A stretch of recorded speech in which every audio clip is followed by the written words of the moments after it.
ڕۆژنامەنووسان یاخود چالاکوانان یان ئەو دەنگانەی دەیانەوێت حکومەت هۆشیار بکەنەوە لەو کەم و کوڕیانەی لە ئارادان ڕۆژانە تووشی بەرپەرزدانەوە و لێدان و هەڕەشەی جۆرا و جۆر دەبن کە ئەمەش لە ڕۆژهەڵاتی ناوەڕاست و وڵاتانی دیکتاتۆر زیاتر هەستی پێدەکرێت. هەرێمی کوردستانیش نمونەی یەکێکە لەو ناوچانەی ژینگەیەکی لەباری بۆ ئەو توێژانە فەراهەم نەکردووە کە بتوانن ئازادانە ڕەخ نەبگرن. چالاکوانێکیش لەو بارەیەوە دەڵێت لە ماوەی 7 مانگی ڕابردوودا نزیکەی 150 پێشێلکاری بەرامبەر ڕۆژنامەنووسان ئەنجام دراون. هۆکارەکەشی بۆ دۆخی سیاسی دەگەڕێنێتەوە. تەنیا لە سەرەتای ئەم ساڵەوە تا ئێستا نزیکەی 150 پێشێلکاری دژ بە ئازادی ڕادەربڕین لە هەرێمی کوردستانە ئەنجام دراوە. ئامانجمان ئەوەیە کە ئێمە بتوانین لە بەرامبەر هەڵکشانی داتاکانی پێشێلکاری دژ بە ڕۆژنامەنووسان ئێمە بتوانین فشارەکانمان زیاتر بکەین.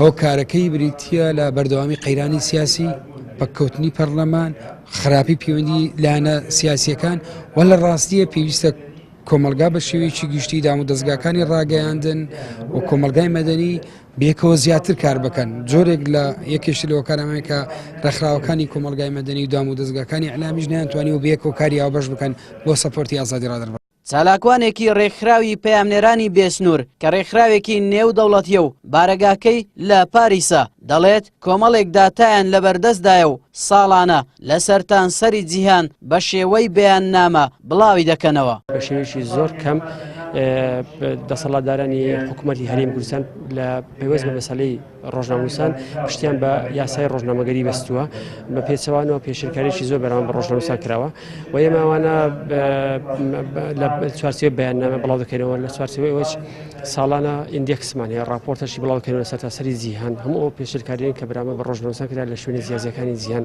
بڵاوی دەکەینەوە. بەوتەی ڕۆژنامەنووسان حکوومەتی هەرێم و دەسەڵاتداران بە شێوەیەکی زۆر کەم بۆ یەکلاییکردنەوەی کێشەکان پشتیان بە یاسای ڕۆژنامەنووسان بەستووە بەڵکو لە دەرەوەی دادگاکان کاردانەوەیان هەبووە. بەو هۆیەوەش چەندین ڕۆژنامەنووس تیرۆر کراون و چەندین دەستگای ڕاگەیاندنیش بەهۆی جیاوازی بیر و بۆچوونەکانیان ڕێگریان لێکراوە و لە دوایین جاریش کەناڵی پێیام ڕێگەی پێ نەدرا ڕووماڵی هاتنی شاندی بەغداد بکەن لە بینایی ئەنجومەنی وەزیران کە دەستگایەکی حکوومەتی هەرێمە نەک لایەنێکی حیزبی. ئاراس عەزیز، کەناڵی پێیام، هەولێر.